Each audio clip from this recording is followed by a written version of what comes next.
अनुत्पादक श्रम और उत्पादक श्रम। तो जब तक ये अनुत्पादक श्रम इतना बीच में बिचौलिए इतने ज्यादा रहेंगे तब तक, ख्याल में है ना मेरी कहने का मतलब ये है, तब तक वो हमारी समस्या हल नहीं होगी। जिन बिचौलियों को जितना हम कम करेंगे और उनका मुनाफा जितना कम होगा तो एक उपभोक्ता और एक उत्पादक, इन दोनों के बीच में जो खाने वाले हैं वो एक सिद्धांत है, वो जितने बड़ा गैप होगा उतनी ही बर्बादी होगी। क्योंकि किसान को 10 रुपया खर्च लगता है और यदि उसको 9 रुपया मिलेंगे तो वो गेहूं क्यों बोएगा? वो कपास बोएगा जिसमें 10 रुपये लगते हैं और 20 पैदा होते हैं। वो और ऐसी चीजें, अफीम बोएगा जिसमें 100 रुपया लगते हैं और 10 लाख पैदा होते हैं। अब वो क्यों बोएगा? तो ऐसी इकोनॉमिक्स जब इस कमजोरी से ग्रस्त हो जाती है तो देश में अनाज कम पैदा होने लगता है, फिर अमेरिका से बुलाना पड़ता है। ये कहते हैं क्या हमें क्या नुकसान है, यहाँ 10 रुपये किलो किसान को दो और 8 रुपये किलो से अमेरिका में आ रहा है। लेकिन तुम्हारा वो पैदा ही करना बंद कर देगा, तुम पराधीन हो जाओगे, समझ लेना। इसलिए हर गवर्नमेंट, हर विश्व की गवर्नमेंटें किसान को सब्सिडी देते हैं, खाद में, पानी में, बिजली में। क्या उनका कम लगेगा, समझ में आए ना, खर्चा, तो वो सस्ता बेच सकेंगे। और फिर भी कहते हैं कि इतने रुपए किलो तो हम तेरा खरीद ही लेंगे, ये गारंटी देते हैं, क्योंकि बाजार में चक्कर नहीं काटना पड़े। न्यूनतम मूल्य, व्यापारी के लिए कोई न्यूनतम मूल्य नहीं है ना अधिकतम मूल्य है, करना पड़ती है ना सुरक्षा। अब वो कहते हैं, वो वित्त मंत्री का महत्व क्यों है कि यदि वो उसे अधिकतम मूल्य दिला दे, 10 रुपये लगें और 15 रुपये में बाजार में बिक जाए, 15 रुपये में गवर्नमेंट खरीद ले, सुनना, तो सारे खेतियां बंद होकर गेहूं बोए जाएंगे और इतना गेहूं हो जाएगा कि तुम अमेरिका को भेज सकते हो, तुम दुनिया का पेट पाल सकते हो। समझ गया क्या है उस सिद्धांत इकोनॉमिक्स का। अब इतना ज्यादा गेहूं पैदा हो जाएगा तो उसको बाजार में हम तो खरीद लेंगे और बाजार में भी पहुंच जाएगा बाकी, और बाजार में उससे रहेगा और हमारा पड़ा पड़ा सड़ेगा। और क्या करेगा शायद तो बात। क्यों ऐसा लगता है तुम कृषि मंत्री भी हो, खाद्य मंत्री भी हो क्या नहीं, ये फैक्ट है, इसमें कोई ज्यादा अकल की बात नहीं है, थोड़ा भेजा चाहिए। तो उसको इतना अधिक प्रोत्साहित नहीं कर सकते, क्यों कि इतना अधिक पैदा हो जाए कि भाव इतने डाउन हो जाएं। आपने देखा टमाटर 2 रुपये किलो भी बिक जाते हो, 20 रुपये किलो भी बिक जाते हैं। अब बेचारे किसान के यहाँ बहुत ज़्यादा पैदा हो गए तो अपन समझते अब तो माला माल हो गया, तो उस साल सारे सब सड़ते हैं, फिकते हैं, बिकते ही नहीं है। ये जो कहते हैं ना अर्थशास्त्री का क्या काम है, कैसे ये कंट्रोल होता है सारी दुनिया चीजें। तो वो जो अनुत्पादक श्रम है, तो इसके लिए ये रास्ते खोजे जाते हैं कि गवर्नमेंट से गेहूं ले, राशन की दुकान पे दे, सीधी राशन की दुकान से किसान को मिले और बीच के सारे बिचौलिया खत्म। इसलिए व्यापारी को नुकसान होता है इसमें, समझे ना। तो बड़े बड़े स्टोर खोल दिए बड़े बड़े उद्योगपतियों ने। अपन कहते गवर्नमेंट ने उद्योगपतियों को बढ़ावा दे रही है और पूंजीपतियों को। अरे भाई, उसमें वो सीधा खेत से खरीदता है और वहां से सीधा उपभोक्ता ले जाता है, तो वो दूने करे तो भी सस्ते भाव बेचता है। क्यों, वो 10 आदमियों में बढ़ता था ना, उसके ट्रक भी अपने, ड्राइवर भी अपने, माल ढोने वाले भी अपने, यहाँ पर ढोने वाला, लाने वाला, खरीदने वाला, वहाँ तक आते आते 10 हाथों में जाते आते वो सड़ जाता है, गल जाता है माल। इसने व्यवस्था बढ़िया की तो फटाफट ट्रकों से भर भर के माल वहाँ से आ गया मंडी में और एकदम लोग जानते हैं ताज़ा मिलेगा, फटाफट पहुँचते 2 घंटे में साफ हो जाता है जितना माल आता है। समझ गए ना? ताज़ी सब्जी सबको मिल जाती है। तो आप कहते क्यों ऐसा किया? इन उद्योगपतियों को बढ़ावा दे रहे, गरीबों की रोटी छीन रहे। समझ लें? अरे वो यदि बिचौलियों को कम करना है तो एक बिचौलियों को ज़्यादा देना पड़ेगा। क्या? क्योंकि वो इतना बड़ा पूंजी लगाएगा, इतनी बड़ी जगह लगाएगा, एयर कंडीशन इतना बड़ा मकान बनाएगा, वो तो साधारण आदमी होगा क्या है? और यदि वो 2 पैसे नहीं कमाएगा उसमें से तो कैसे चलाएगा ये? अपन समझते हैं इन देशों में समृद्धि कैसे आ गई, ऐसे आ गई। अब इतनी लंबी रामायण सुनाने का मतलब क्या? यहाँ तो बात ये चल रही है कि व्यवहार नहीं कहता उत्पन्न करना, ये करना, इन 4 चीजें करी ना, उत्पादेदी, करेदी, बंदेदी और परिणामेदी। तो अब वो कहते हैं कि पुद्गल द्रव्य का आत्मा ने किया, ये ऐसा ही व्यवहार है। कैसा? कैसा? जैसे प्रजा ने किया अच्छे बुरे काम तो राजा को उसका श्रेय अथवा बदनामी दी जाती है। अब मैं जरा इसको बोलता हूँ, इतनी लंबी रामायण क्यों सुनाई? क्यों जी? राजा का कुछ भी दोष नहीं है। यदि गांव में चोरियां हो रही हैं, हत्याएं हो रही हैं, तो राजा की जिम्मेवारी कुछ नहीं है। क्यों? मोहल्ले गंदे हैं, शहर में गंदगी फैल रही है, सड़ रही है, तो राजा इसका जिम्मेवार नहीं है।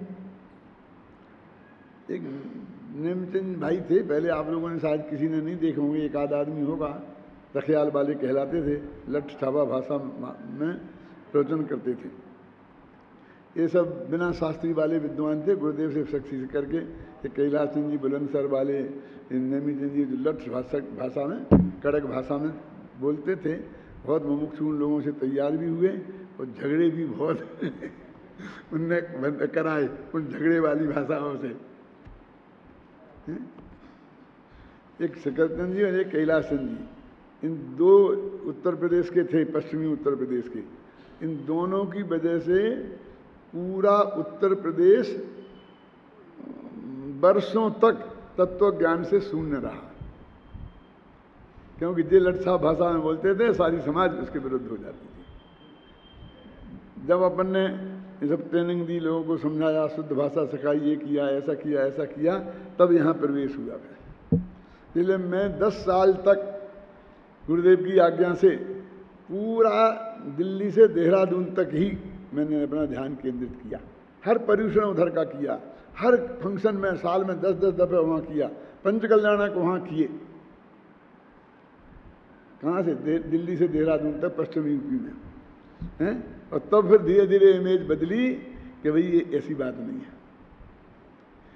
तो क्या बात चल रही? राजा का नहीं है। वो नेमीचंद भाई क्या कहते थे कि हम किसी के घर जाएं तो दरवाज़ा देखकर ये अंदाज़ा लगा लेते हैं कि ये घर की मालकिन कैसी होगी। और फिर उसका उदाहरण देते थे आगे कि नाक छिनकी हुई लग रही है दरवाजे पर, या कूड़ा करकट पड़ा है, गंदगी पड़ी है, ये पड़ा है, वो पड़ा है। तो ऐसे मालूम पड़ जाता था कि इसकी घर की जो औरत कितनी सुघड़ है। और यदि एकदम नीट एंड क्लीन, सफा सब अप टू डेट हर जगह मामला है, तो इससे पता चल जाता था कि उसकी कैसी क्षमता, योग्यता है। ये उदाहरण भी बहुत देते थे। तो उसका कुछ योगदान नहीं है, मैं वो हवाई कल्पना है मेरे कहने का मतलब।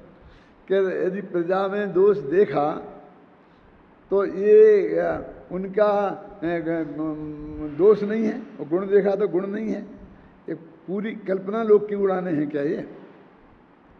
अपन कहते थे भैया अभी क्या है, अंग्रेजों का राज्य था तो हाथ में सोना लेकर चले जाओ, और कहीं कोई डर नहीं था। ऐसे कई बुजुर्ग लोग आज कहते हुए मिलते हैं क्या नहीं कहते हैं? तो ये उन अंग्रेजों का एडमिनिस्ट्रेशन बहुत बढ़िया था। क्यों? एक दफ़े कोई चोर पकड़ा गया तो उसे ऐसी कठोर सज़ा देते थे कि दूसरा आदमी सोच भी नहीं सकता था। क्यों? तो आज भी उसके लोग 60-63 साल हो गए आज़ाद हुए, और उसके गीत गाने वाले लोग मौजूद हैं कि नहीं हैं? और आज हमारा एडमिनिस्ट्रेशन कमज़ोर हो गया, ये जो इतनी दुर्घटनाएं हो रही हैं, इतने मतलब भ्रष्टाचार पर कंट्रोल नहीं हो रहा है। चाइना में क्यों नहीं होता? चाइना में बस ये आया, एक भ्रष्टाचारी पकड़ा, सीधा फांसी पे चढ़ा दिया, बस खत्म। अब कोई जिसको फांसी पे चढ़ना हो वो कोई भ्रष्टाचार करेगा। और यहाँ बस आयोग बैठते रहते हैं, अरबों रुपए वाले, आराम से उनकी ज़िंदगी कट जाती है। साहू जी आए थे प्रांतिज में, तो उन पर कोई बहुत बड़ा केस चल रहा था और जो अखबारों में बहुत आ रहा था। तो हम लोगों ने पूछा कि साहब वो ऐसा ऐसा है, वैसा है। क्या है? कुछ नहीं, चिंता काय की चिंता है, लगे हैं वकील लोग, लगा दिए हैं, ऑफिसर लगे हैं, हमको क्या करना उसमें। लेकिन वो केस तो इस तरह का है कि उसमें ऐसी सज़ा हो सकती है, फांसी की हो सकती है, आजीवन कारावास हो सकता है। हाँ, हो सकता है। तो वकील लोग बचा लेंगे तो बचा लेंगे, नहीं बचा पाएंगे तो नहीं बचा पाएंगे। क्यों? तो क्या होगा कि वो तब तक खींचेंगे वकील और मजिस्ट्रेटों को पैसा दे दे के जब तक हम मन नहीं जाएंगे। ये उनके शब्द हैं, मैं आपको बोल रहा हूँ गद्दी पे।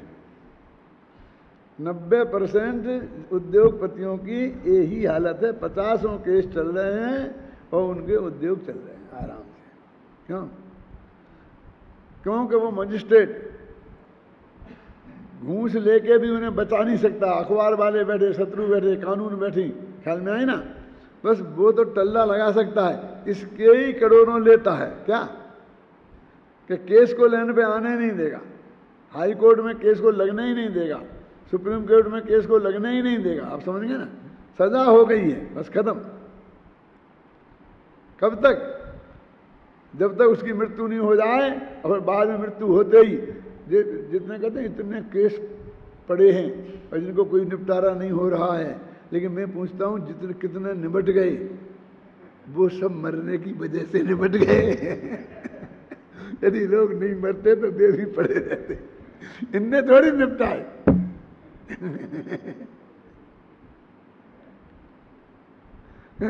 मेरे कहने का मतलब यह है कि वो भी कोई कल्पना नहीं है, वो व्यवहार में भी बहुत मजबूत है। ये जयपुर को नीट एंड क्लीन देखकर, जयपुर की बढ़िया से बढ़िया व्यवस्था देखकर, क्यों कोई ये नहीं कहेगा कि यहाँ का वो IAS ऑफिसर वो ये बन होगा, वो कलेक्टर ये बन होगा, वो मुख्यमंत्री ये बन होगा। मेरे कहने का मतलब, एक अस्पताल में आप प्रवेश करते हो और उसकी व्यवस्था देख के आपकी समझ में नहीं आता है? तो प्रजा के गुण दोष देखकर और राजा को दोष जो दिया जाता है वो कोई गलत बात है, लेकिन वो परम सत्य नहीं है। वो अब जो एक इस तरफ के उदाहरण और एक उधर का उदाहरण, कब बस रेल की दुर्घटना हो गई, बरसात हो गई, 20 फुट का गड्ढा हो गया। अब कैसा क्या शीला दीक्षित का कि सारा माता है, ये तो बिल्कुल अन्याय है ना। लेकिन मालूम क्या करेंगे? ये नहीं कहेंगे, ये कहेंगे कि उन भ्रष्टाचारियों ने ऐसी सड़क बनाई तो इनके राज्य में वो भ्रष्टाचार हुआ।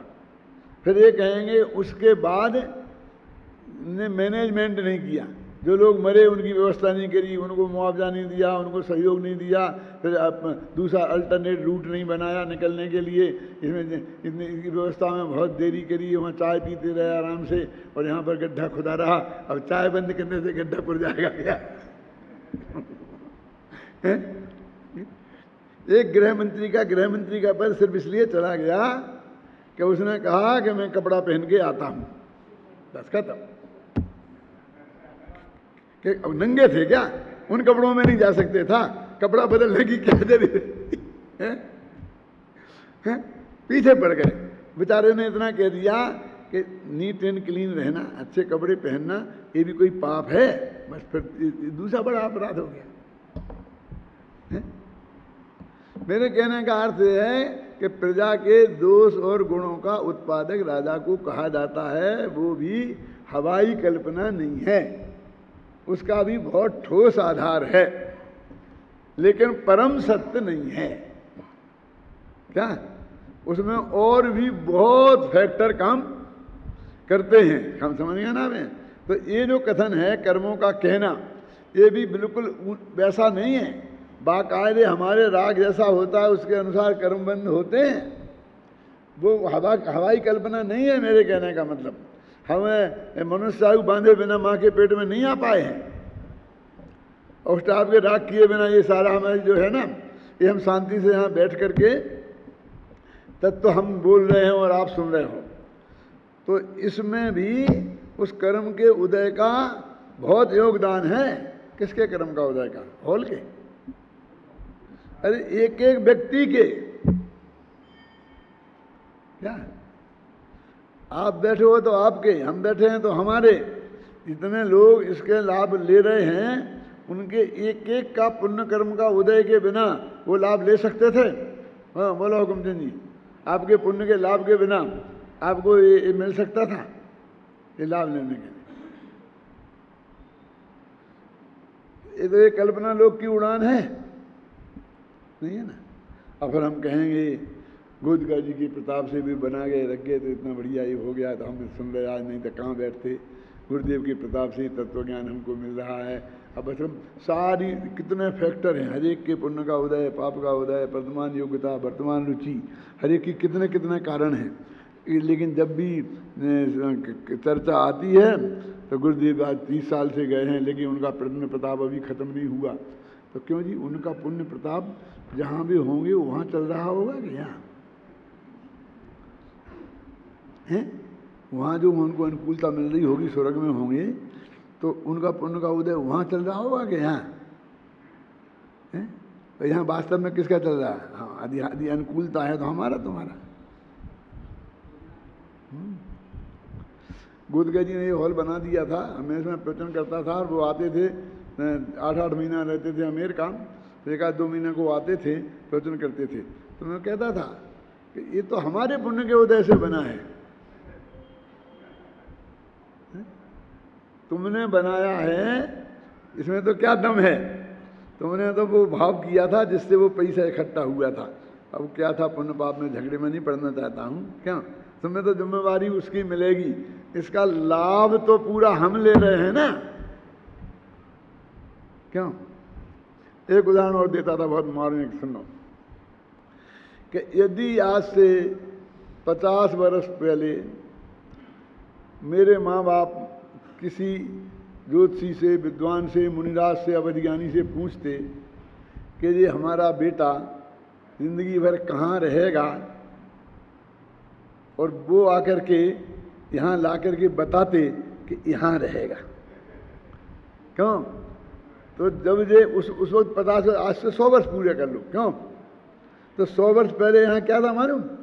चंबल के जैसे गड्ढे, यहाँ 40 फुट गहरा गड्ढा था इस यहाँ, समझे ना? 40 फुट गहरा गड्ढा था, इसकी इतनी भराई हुई है। और फिर ऊंचा, फिर पहाड़ी, फिर गड्ढा, फिर पहाड़ी, फिर गड्ढा। तो क्या पता ये मर के शेर होगा कि इसी भम में डाकू होगा, इस चंबल के बीहड़ों में कौन रहता है? ये क्या सोचते बोलिए? लेकिन ये उन्हें पता नहीं था कि जब तक वो यहाँ के आने के काबिल होगा तब यहाँ पर अलकापुरी की रचना हो जाएगी। क्यों? समझे ना?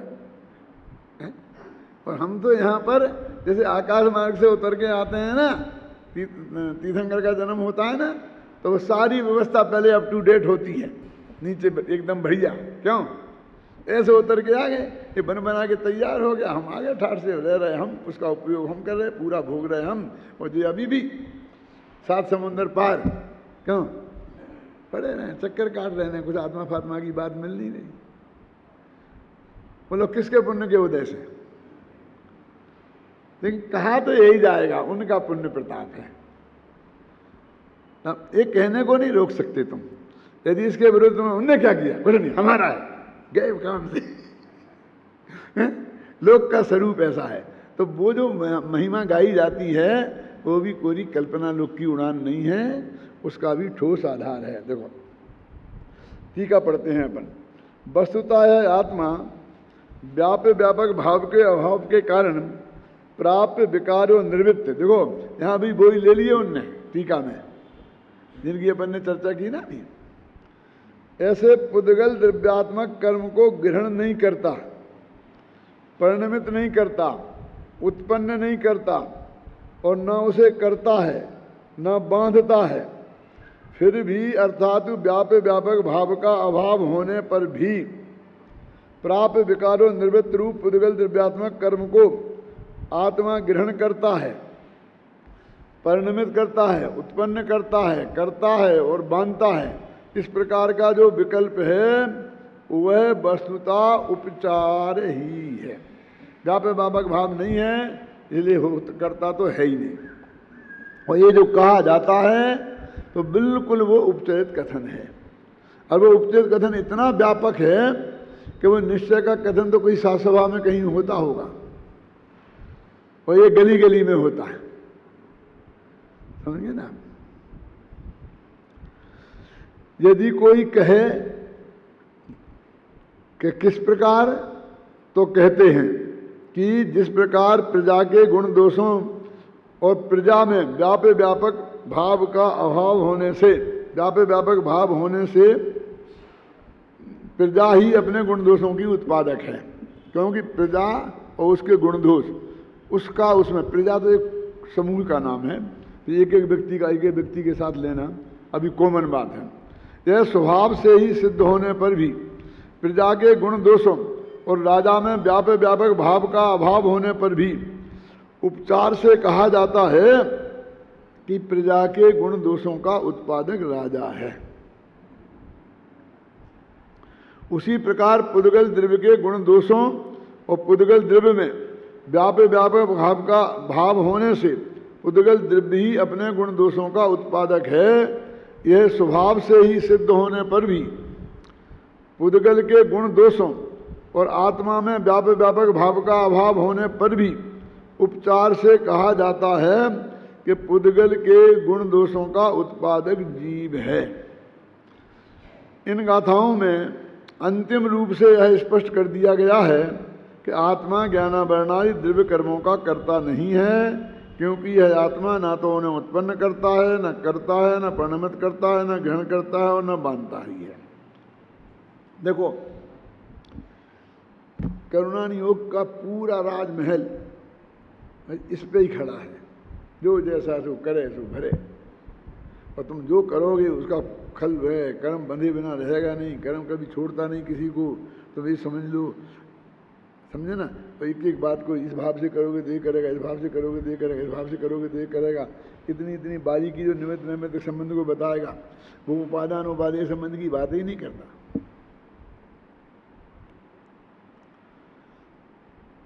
अब वो कहें कि वो यहाँ तो कह रहे केवली गम्य बात है, तो धर्म कांटा वो है, समझ गए ना। और यहाँ कह रहे वो इतनी झूठी बात है,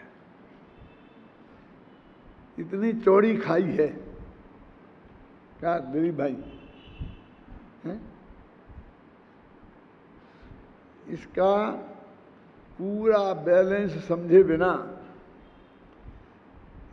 ये प्रतिपादन भी बहुत खतरनाक है। इसलिए जो विद्यार्थी लोग हैं ना, इनको कितना ठोस, कितना आधार विद्वान बनना चाहिए। क्योंकि जब अपनी बात को आगम से सिद्ध नहीं कर पाए, युक्ति से सिद्ध नहीं कर पाए, तो कोई जगत इस बात को मानने वाला नहीं है। क्यों? अब फिर ये क्या करेंगे कि नहीं, जगत जैसी कहने लगेंगे, तो इस 5 साल के पढ़ने का फायदा क्या है? क्यों? आप नहीं जानते कि हमारे मेडिकल साइंस ने सारी मान्यताएं बदल दी। पहले कहते थे भाई बुखार आ गया तो बस नहाना धोना बंद। क्यों? बिल्कुल 8 दिन तक नहाने नहीं देते थे उसे, हैं? और आज इतना बड़ा ऑपरेशन करते हैं, ये कहते हैं तो भी रोजी ना स्पंज करते हैं, क्या फिर नहाते हैं? बोलिए कि नहीं करते, क्या नहीं करते? पहले कहते ये खाना, ये गर्म होती है, ठंडी होती है, ये मत खाओ। अब और जाने तो जापा होता है ना, बाल बच्चे होते हैं, तो पुराने ज़माने में तो कैसी चीज़ें, ये पानी जो 10 मूल का काढ़ा और ये और वो, और आज तो पहले ही बर्फ़ का पानी, ठंडा पानी पिलाते हैं। क्यों? वो कहते कैसे हो सकता है? वो इन्फेक्शन ही का डर लगता था ना पुराने ज़माने में। हम एंटीबायोटिक्स दे रहे हैं और ये पानी बिल्कुल शुद्ध है, बिस्लरी का है। ठंडा हो, ठंडे ठंडे से थोड़ी कोई इन्फेक्शन होता है। अब ठंड लगी, ठंडे पानी से ठंड लग गई, क्यों? बदलती ना सारी चीज़ें हैं। और अभी अभी भी घर घर में झगड़ा होता है। जब बहू के जापा होना होता है तो सासें कहती हैं कि नहीं ये 10 मूल का काढ़ा पिलाओ और ये कराओ, घर से बाहर नहीं निकलो, कमरे खिड़की मत खोलो, कमरा में हवा लग जाएगी, ऐसा हो जाएगा, वैसा हो जाएगा। डॉक्टर कहता सारी खिड़की खुल के रखो, खोल के रखो, एयर कंडीशन लगा दो। करते कि नहीं करते हैं? बोलिए क्या है? अरे हर घर घर में झगड़ा होता है, हर घर घर में झगड़ा होता है। देखे नहीं डॉक्टर क्या समझते हैं, और हमने सारी ज़िंदगी में 10 बच्चा पैदा करे, ऐसे ही थोड़ी करे, ऐसे इसने एक भी बच्चा पैदा नहीं किया। और घर में रोते लोग, दोनों तरह की बातें होती हैं। अब ऐसी बात है कि यहाँ कह रहे हैं कि बिल्कुल एक करता है, एक करता है, एक करता है, करता की भाषा। और यहाँ कहते बिल्कुल जीरो ही नहीं है, करता है ही नहीं।